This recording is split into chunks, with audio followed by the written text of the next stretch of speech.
أضفيت على الحسن العبقى فالورد تضوع واعتنقا حسن يا رب لنا الخلقا طهره فلا يحوي نزقا أضفيت على الحسن العبقى فالورد تضوع واعتنقا حسن يا رب لنا الخلقا طهره فلا يحوي. سبحانه وتعالى ما دام صفاتك أي تلمامها أوليه وإن أبوري وإن ليه وإن معمله ونعمي وناكستوي نسيه وحق إنه يقول لي يا رب سبحانه وتعالى إنه نقنع الدوام الضبع وإنه حقيقة ujeedada ilaahay inoo abuuray saaxiib wanaagsan dooro waa dantaada saaxiibka xunna iska ilaali oo ka fogow qofka muuminka ahi hadduu taagan yahay hadduu fadhiyo hadduu jiifo hadduu soconayo hadduu arrin adduunye ku jiro hadduu masaajidka fadhiyo hadduu goobtiisa ganacsi dhex fadhiyo waa midaan marnaba ilaahay subxaana wa tacaala aan ilaabin qofka masaajid ilaahay daraaddii u dhisa ikhlaasan magac ku dooni maayo maamuusna kuma rabo manfaca adduunyana hadalkeeda badaa إلهي بوحك قدونية إلهي وحكو أبال مريا إنو قوري جنة وقادسو إن الإنسان لفي خسر إلا الذين آمنوا وعملوا الصالحات وتواصوا بالحق وتواصوا بالصبر أفرتاسي الريموت وقت قوا قالي وانيقا كنا ارتيه هكونا ما دويا معنى هيدو إيمان عمل صالحة صبر أدكو صبرتو وناقا حمانتا أدكو صبرتو قد الرد إلهي وحانوتينا أدو صبرتو إيو wanaagga ilaahay subxaana wa tacaala adiga uu kugu galladaystay inaad dadka kalena u gudbiso bakhayl aanad ku noqon abu hurayra radia allahu canhu wuxuu soo maray dadkii oo suuqa jooga oo ku mashquulsan howlihii adduunyo beec iyo shiraa inay wax iibiyaan iyo wax kala iibsadaan wuxuu ku yidhi ayuha annaas antum haa huna wa miiraahu nabiyikum yuqsamu fi lmasjid dadoo halkanaad fadhidaan dhaxalkii nebigiinana waxaa lagu qaybinayaa masaajidka dad baa masaajidka yimi iyagoo u malaynayay xoolo uu rasuulku calayhi salaatu wasalaam ka tegay masaajidka in lagu qaybsanayo waxay arkeen masaajidkii oo quraan lagu akhrinayo quraan lagu baranayo masaajidkii oo xalaqaad cilmi ay ka oogan yihiin oo ay ka socdaan waxay ku soo noqdeen abu hurayra radiyallahu canhu wuxuu dhahay yaa abu hurayra inamaa taquul abu hurayra waxaad sheegaysay mee masaajidkii kumaanaan arag wax xoolaa lagu qaybinayo وكل إنسان ألزمنا طائره في عنقه إلهي با وحو يري قف والبا وحانو قورتا وصرني عمل كيس وحانا نوسو صار دونا مالنت قيامان صور لقي دونا إساقوا قرال وآخريو اقرأ كتابك كفى بنفسك اليوم عليك حسيبا وحلوران دونا آخري قرال الذي لقى سميي نفتا دامانتا كوغو فيلان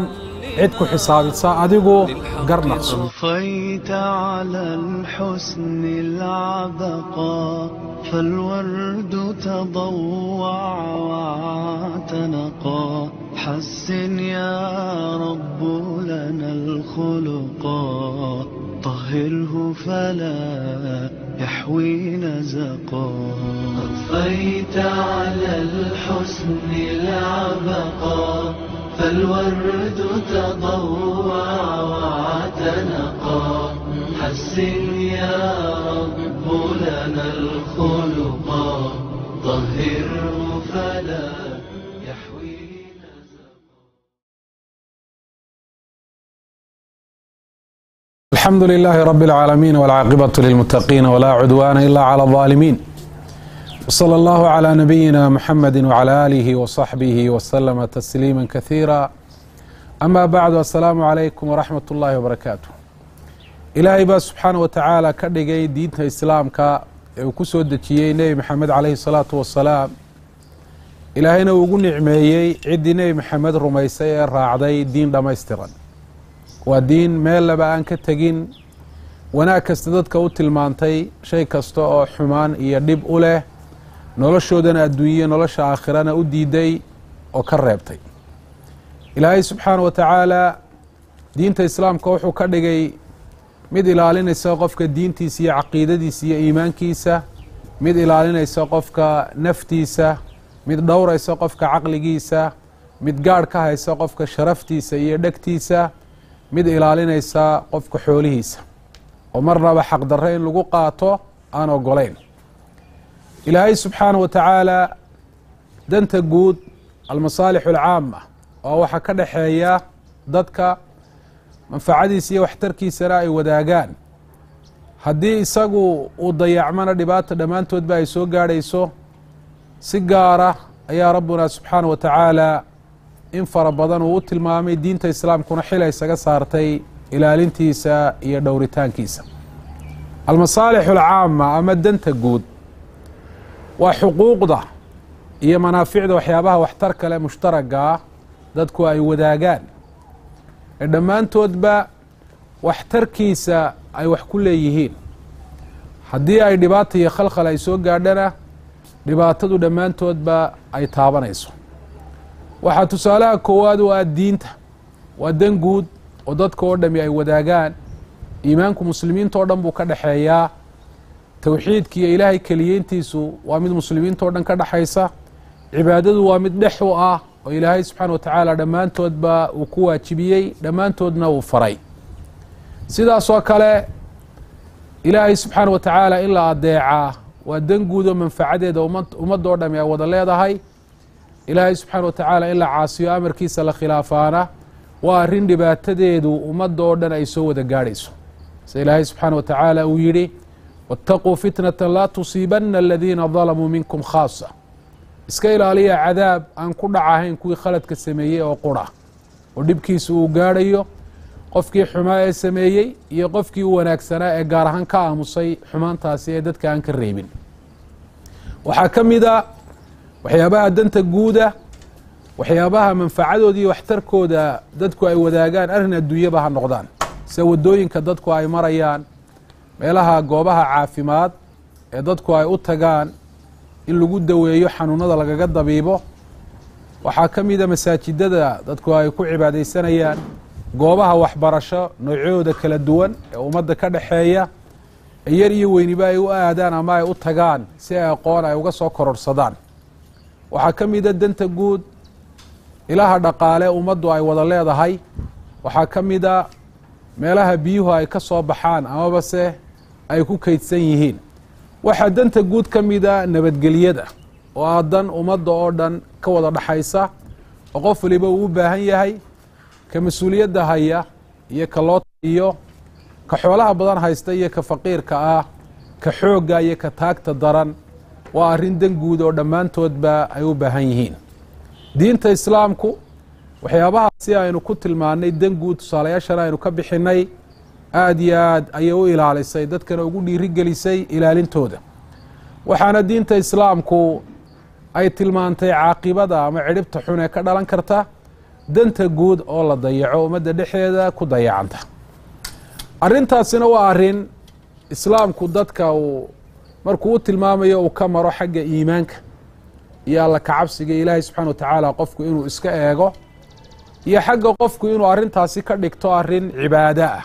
ilaalinta danta guud oo ilaahay subxana wa tacaala ugu dhowaanayo.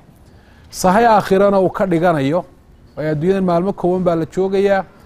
waana laga tegayaa. ilaahay baa subxaana wa tacaala la hortegayaa. qof walbana su-aalo iyo xisaab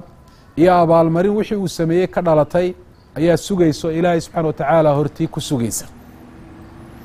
islaamku danta guud siyaabaha u ilaaliyey ama tusaalayaasha tilmaamaya inuu xoog saaray ilaalinta danta guud waxaa ka mida rasuulkeenu calayhi salaatu wasalaam bulshada iyo ummadda islaamka waxa uu ku tusaaleeyey dad hal doona wada saaran. qaarna khanka hoosey saaran yihiin, qaarna dusha sare ayay saaran yihiin. taa macnaheed waxa weeyaan ummaddii waa isku dan. wixii barhkood dhibaya ayaa barhka kalena dhibaya. wixii dan oo ah qaarkood ayaa kuwa kalena islamarkaa dan oo ah. waa ummad isku xidhan oo inay horumar iyo khayr iyo wanaag wada gaadho iyo shar iyo xumaan iyo dib u dhac in ay lugaha la gasho aanay waxba uga dhaxayn. rasuulku calayhi salaatu wasalaam wuxuu tilmaamay ummaddu dadka doonta wada saaran haddii qaarkood ay dantooda gaarkaa un eegtaan oo danta guud iyo maslaxada iyo manfacada ummadda ka dhaxaysa aanay dhowrin kuwa kalena ay ku eegaan oo aanay ka qaban waa la isla halaagsamayaa dhammaan haddii kale oo danta guud la ilaaliyo cidda kharibaysana gacmaha laga qabto waa la wada badbaadaya rasuulku calayhi salaatu wasalaam wuxuu yidhi qoladii khanka hoose saarayd ayaa waxay ahan biyaha kuwa u doonta xagga sare markii dambe ayay fikireen oo waxay yidhaahdeen jiirjiir iyo dhibaatayn baynu ku dilay dadkii naga sarreeyey haddii biyihiiba halkan ay ka dhow yihiin aynu halkan inaga hooseyso dalooshanno sidaasi ayaa fiicnaan lahayd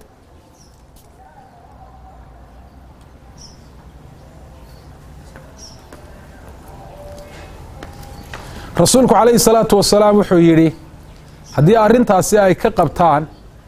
way badbaadayaan kuwii doonaya inay falkaa xun ku kacaan dhammaantoodna way wada badbaadayaan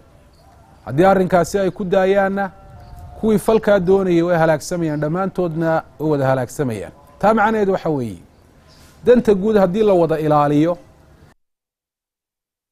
helaya wixii dhiba arrintaa ka iman lahaana waa laga wada badbaadaya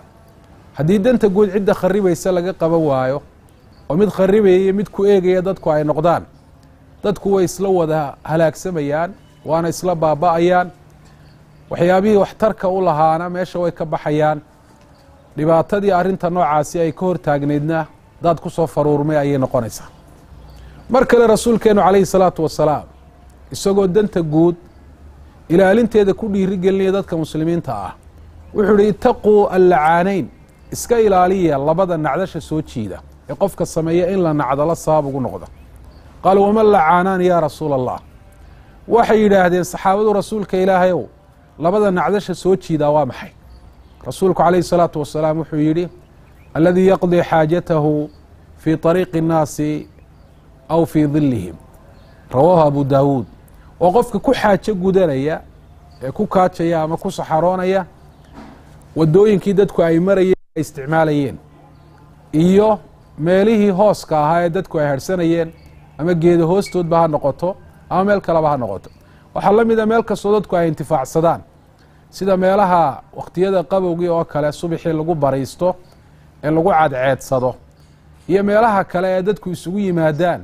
ee manaaficda iyo waxtarka u leh in la yidhaahdo qofka waxaa sameeya nacdal ilaahay baa ku dhacaysa waxay calaamad u tahay arrintaasi inay tahay kabiira min alkabaa'ir dembi weyn oo dembiyada waaweyn ka mida rasuulkuna calayhi salaatu wasalaam labadan arrimood wuxuu tilmaamay qofka sameeya nacdal inay u soo jiidayaan taasi waxa ay tilmaamaysaa danta guud oo meel lagaga dhaco oo dadka manfacadii iyo maslaxadii ay u lahayd laga kharibo inay tahay dembi aada iyo aada u weyn oo ay tahay qofka muslimka ay naftiisa inuu ka ilaaliyo maanta waxaynu aragnaa dadka qaarkooda roobku markuu da-o bulaacadaha iyo wasakda raacinaya biyaha roobka ee durduraaya taasina waxay sababaysaa magaaladii wasakhow inuu ka dhaco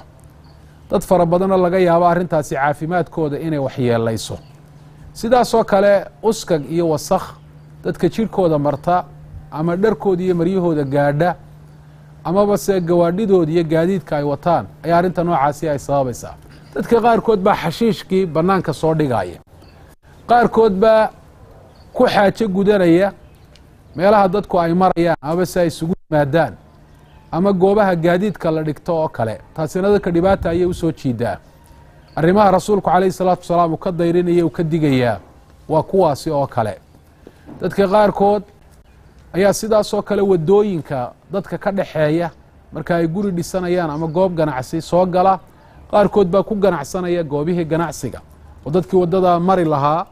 dhibaataynaya oo cidhiidhi gelinaya in iyaga iyo gawaadhidu inay isdhibaateeyaanna sabab u noqonaya arrimahaasi waa arrimo danta guud waxyeelaya rasuulkuna calayhi salaatu wasalaam aada iyo aada uga digay wuxuu rasuulku calayhi salaatu wasalaam uu yidhi iyaakum waljuluusa fi turuqaat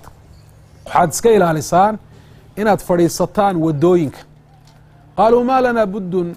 yaa rasuula allah nataxaddathu fiiha saxaabadii rasuulku ula hadlay waxay idhahdeen rasuulka ilaah kama maarmi karno meelaha wadooyinka iyo meelahaasi la isugu yimaado inaanu hareero fadhiisanno waayo waanu ku sheekaysanaa rasuulku calayhi salaatu wasalaam wuxuu yidhi fain abaytum ilaa dalika faactuu طariiqa xaqahu haddaad diideen halkaa inaad fadhiisataan mooyaane amarka rasuulka aanay ka fahmin inay waajib tahay inay u hoggaansamaan waxa uu diidayna in rasuulku ka xaaraantimeynaya ayaanay u fahmin saas awgeed bay yidhaahdeen rasuulka ilaah kama maarmi karno rasuulku wuxuu yidhi haddaydaan daynahayn waddooyinka inaad fadhiisataan dariiqa ama waddada xaqeeda siiya xaqa waddadu waa maxay xaqa waddadu waxa weeyaan buuhi rasuulku calayhi salatu wasalaam gadu lbasar meeshii dumar baa soo maraaya indhaha waa inaad ka laabtaan oo aydaan daawan wa kafu ladaa dhibaatada dadka waa inaad ka ilaalisaan oo dadkaa waddada soo maray waa inaydan caayin waa inaydan aflagaadayn waa inaydan dacaayadeyn waa inaydan xaman waa inaydan carabkiina ku dhibaateyn gacantiinana saasoo kale waa inaydan ku dhibaateyn waraddu salaam qofka waddada soo mara idin salaama salaanta waa inaad uga jawaabtaan walamru bilmacruuf annahyi can ilmunkar wanaagga waa inaad fartaan qofkaad aragteen inuu dayacay xumaantana waa inaad u diidaan oo aad ka reebtaan qofkaad u aragteen inuu xumaan samaynayo wax ilaahay subxana wa tacaala ka cadhaysiinaya maanta dad fara badan baa waddooyinka fadhiista sheekay u fadhiistaan inay ku ganacsadaan bay u fadhiistaan waddadana xaqeeda uu rasuulku calayhi salaatu wasalaam sheegay haba yaraatee ma siiyaan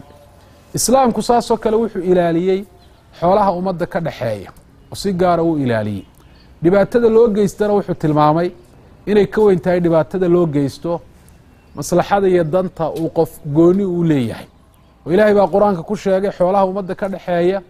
qofka xatooye qarsoon ku sameeya in maalinta qiyaame isagoo xambaarsan uu keeni doono waman yaglul ya'ti bimaa galla yowma alqiyaama waxa musuq maasuqa la yidhaahdo ayuu islaamku aada ula dagaalamay waxaana uu ka dhigay booliska iyo ciidamada dadka ka celinaya iimaankooda iyo alla kacabsigooda iyo muraaqabadooda ilaahay subxana wa tacaala inay iska eegaan xaggiisa mar walba oo inuu xaalkooda la socdo ogyihu maqlayo arkayo ay dareensanaadaan arrintaasi ayuu ka dhigay ilaahay subxana wa tacaala ta ka celinaysa xatooyada qarsoon iyo musuq maasuqa lagu sameeyo xoolaha ummadda ka dhexeeya islaamku danta guud ayuu ka hormariyey danta gaarka ah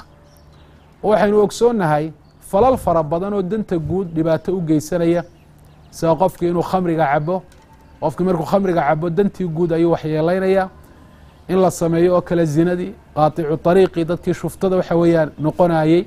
ee amniga iyo degenaanshaha khalkhalka gelinayey qofkii waxadayey dadku xoolooda aanay uga badbaadahayn dadkii dadka leynayey ciqaabyo aada iyo aada u adag ayuu islaamku u dejiyey waxaana sidaa loo yeelay qofkan gaarka ah dantiisa gaarkaa loo eegi waaye oo loo xanuujinaya si loo ilaaliyo maslaxadda iyo danta guud ee ummadda ka dhaxaysa islaamku wuxuu mamnuucay noocyo fara badan oo ka mida qaabka wax loo iibiyo wax la iibiyo waxyaaba la kala kiraysto iyo qaabka wax loo kala kiraysto mucaamalaad fara badan oo dadka dhex maraya waxyaaba saasoo kale guurka ku saabsan sababta u mamnuucana waxay tahay inuu ilaaliyo maslaxada iyo danta guud ee ummadda ka dhaxaysa waxa islaamku uu sidaasoo kale xaaladaha qaarkood qofka ku waajibinayaa waxaan marka hore waajibaan ku ahayn haddii ay dhacaan tusaale ahaan xaalado adag roobab laxaadle ayaa daawo dhibaato geystay gaaja ayaa dhacday amabase waxa weyaan abaaro nabadgelyo dara ayaa dhacday oo dad fara badan ayaa la laayey cudurro iyo xanuuno faafa ayaa ummadda dhexeeda ka dhacay qofkii dantiisii gaarka ahayd baa laga kaxaynaya danta guud ka shaqeeya baa la odhanaya xoolihiisii inuu bixiyo xoolihii weliba aan saka ahayn ayaa lagu waajibinaya iyadoo danta guud la ilaalinayo sidaasoo kale qofkii dhakhtarka ahaa shaqadiisi iyo dantiisii gaarka ahayd baa laga kaxaynayaa waxaa loo diidayaa inuu seexdo wakhtiyo fara badan oo uu seexan jiray oo danta guud ee ummadda iyo dhibaatada in laga difaaco wanaaggana loo soo jiido ayaa laga horaysiinayaa danta gaarka ah ee qofka uu leeyahay oo almaslaxatu alcaama muqadamatun cala almaslaxati alkhaasa danta guud waa mid laga horaysiinayo danta gaarka ah haddii labadu dhinac ay u wada socon waayaan oo labadu ay iska hor yimaadaan danta gaarkaa baa laga tegayaa danta guud si loo ilaaliyo maanta ummaddeenna dhexdeeda aad bay danta guud ay ugu dayacan tahay xoolaha ummadda ka dhexeeya dad fara badani in la qaato xaaraan uma yaqaaniin waxaana laga yaabaa qofka idhaa ha la ilaaliyo in badani inay la yaabaan dadkana ay ku dhiiri geliyaan inuu xoolaha ummadda gacanta uu ku hayo qofku waxa weeyaan uu ka fara qabsado sidaasoo kale waxyaabaha danta guuda ee ummadda ka dhexeeya hadday dhakhtar tahay hadday tahay waddooyinkii ummadda ka dhexeeyey hadday tahay goobihii waxbarasho hadday tahay goobaha dadka biyuhu ay uga soo baxaan dadku say danahooda gaarka u ilaaliyaan uma ilaaliyaan. waxaa dhici karta ardayga iskuulka dhiganaya albaabka galaaska wuxuu ku dhigtay inaanu ilaalin u jabiyo, kursiga iyo miiska saas oo kale wax ku baranayo inaanu ilaalin, nadaafadda goobta wuxuu ku baray inaanu ilaalin. waxaad moodaa inay cid kale ay leedahay oo isagu aanu lahayn. iimaankii dadka ku kalifi lahaa waxaa danta guud ee ummadda ka dhexeeya inay ilaaliyaan iyagoo xagga ilaahay iska eegaya ayaa dad fara badan quluubtooda ku yar. dawaduna waxay noqonaysaa wacyigelin in la sameeyo oo dadka ilaahay subxaana wa tacaala la xusuusiyo dantan guud in la ilaaliya, iimaanka inay ka mid tahay oo alla kacabsiga ay ka mid tahay oo sahayda aakhira qayb ay ka tahay in loo sheego. saasoo kale dadka in badan waxaa ku yar wadaniyadda oo qofku wadankiisa iyo meeshan ilaahay uu ku beeray waa nicmo ilaahay uu siiyey, haddii uu jecel yahay waxaa dhacaysa inuu ilaaliyo. nabadgelyadii ayuu ilaalinaya, goobaha danta guuda ayuu ilaalinaya, horumarintoodu ka shaqaynaya, wakti buu u huraya, xoog buu u hurayaa, xoolihiis ayuu sidaas oo kale uu huraya.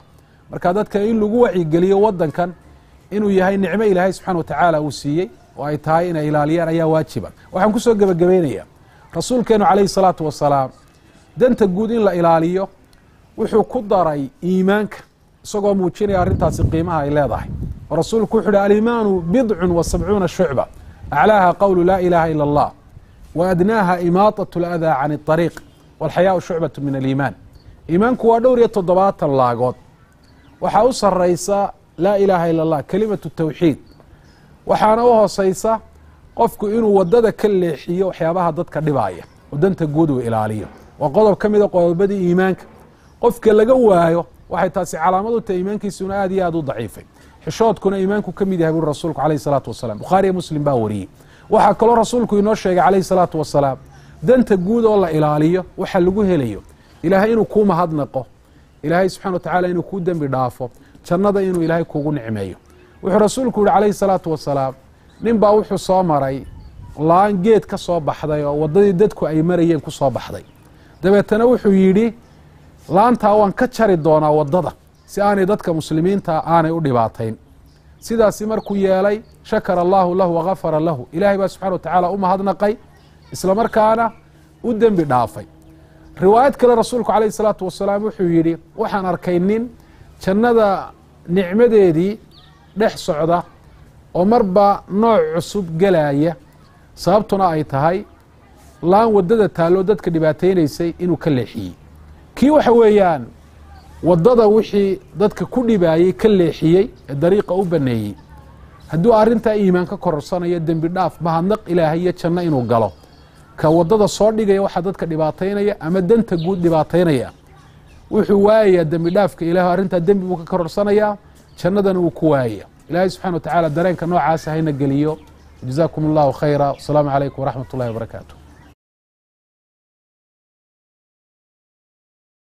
أضفيت على الحسن العبقى فالورد تضوع واعتنقا حسن يا رب لنا الخلقا طهره فلا يحوي نزقا أضفيت على الحسن العبقى فالورد تضوع واعتنقا حسن يا رب لنا الخلقا طهره